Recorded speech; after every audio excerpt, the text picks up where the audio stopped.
लगभग 8 दशक का समय बीत चुका है। आज भी देश में एक ऐसा तबका है जिसके पास बेसिक जरूरत यानी रोटी, कपड़ा और मकान नहीं है। आज भी करीब 80 करोड़ लोगों को सरकारी राशन के सहारे रहना पड़ता है। ऐसे में इस देश में ऐसे लाखों करोड़ों लोग हैं जिनके जीवन भर का एक ही सपना होता है कि उनके भी सर पर एक छत हो, एक छत जो उन्हें सर्दी, गर्मी, बारिश और बाकी परेशानियों से बचाए।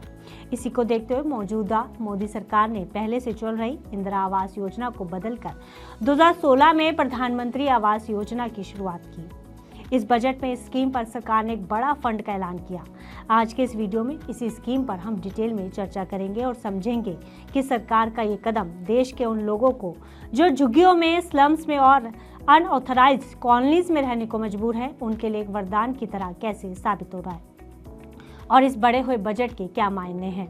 नमस्कार, मेरा नाम है गुंजन मित्तल और आप देख रहे हैं मनी नाइट। तो बात यह है कि हर आदमी का एक सपना होता है कि उसका अपना खुद का एक घर हो, खास तौर पर उनका जिनकी कई पीढ़ियां इसी आस को अपने मन में दबाए गुजर गई। और आज के समय में जब प्रॉपर्टी के दाम दिन दोगुनी रात चौगुनी तेजी के साथ बढ़ रहे हैं, हाई ईएमआईज और बढ़ते होम लोन की कॉस्ट की वजह से ये सपना अक्सर अधूरा ही रह जाता है। ऐसे में इस बजट में सरकार ने अफोर्डेबल हाउसिंग और प्रधानमंत्री आवास योजना पर एक बड़ा दांव खेला है। इस बजट में PMAY यानी प्रधानमंत्री आवास योजना के लिए सब्सिडी एलोकेशन में एक बड़ा ऐलान देखने को मिला है। इस बार इस योजना के लिए आवंटन को लगभग दोगुना कर दिया गया है। सबसे पहले बात करते हैं प्रधानमंत्री आवास योजना अर्बन की। स्कीम का बजट पहले 7,500 करोड़ था, जिसे बढ़ाकर 18,625 करोड़ कर दिया गया है।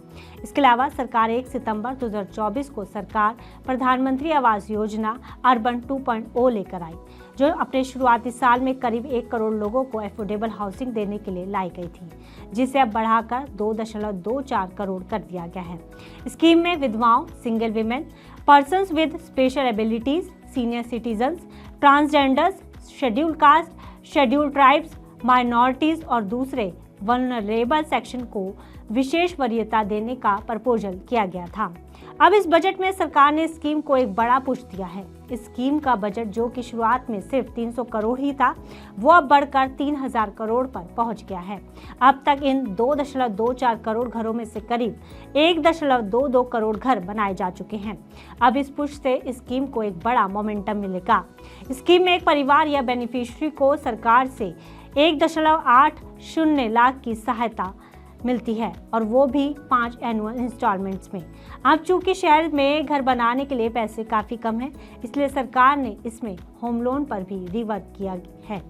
अब इस स्कीम में आप 25 लाख रुपए तक का लोन ले सकते हैं। इसका फ़ायदा ये है कि आपके पास अपना घर नहीं है और आप शहर में घर बनाना चाहते हैं, तो आपको सरकार और बैंक दोनों से मदद मिलेगी।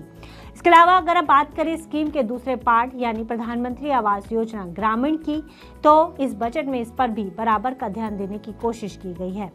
PMAY ग्रामीण के बजट को 36,500 करोड़ से बढ़ाकर 54,917 करोड़ कर दिया गया है।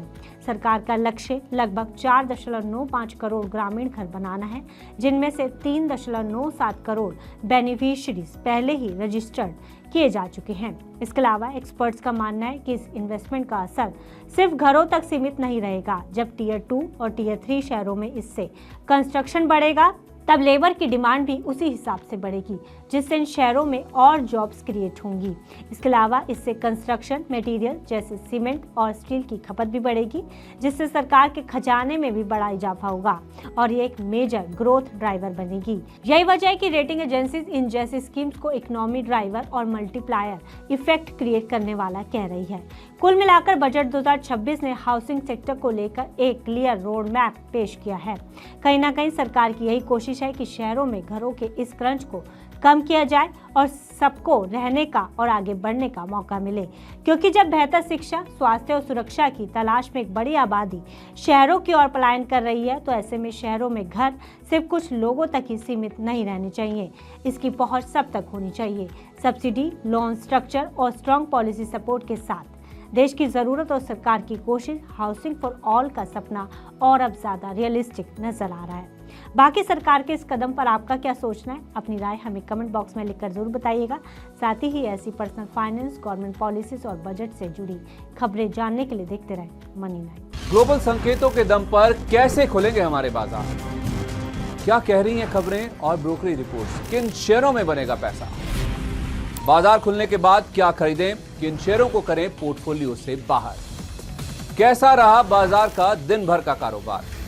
कैसे तैयार करें कल के बाजार की स्ट्रैटेजी? इन सब सवालों के जवाब जानिए मेरे साथ ओपनिंग बज और क्लोजिंग बज में, इन वक्त पर सिर्फ मनी 9।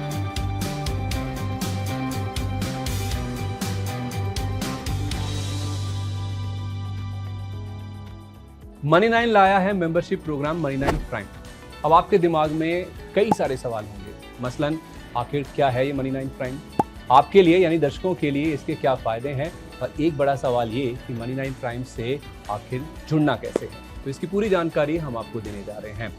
मनी 9 प्राइम में 3 प्लान होंगे, इकोनॉमी, स्टैंडर्ड और वीआईपी। तो फटाफट ज्वाइन कीजिए यूट्यूब पर मनी 9 प्राइम। ज्वाइन करने के लिए मनी 9 के यूट्यूब पेज पर जाइए, होम पेज पर मिलेगा ज्वाइन बटन, इसे क्लिक करें, अपनी पसंद का प्लान चुनें और बस हो गया, अब आप रहेंगे सबसे आगे।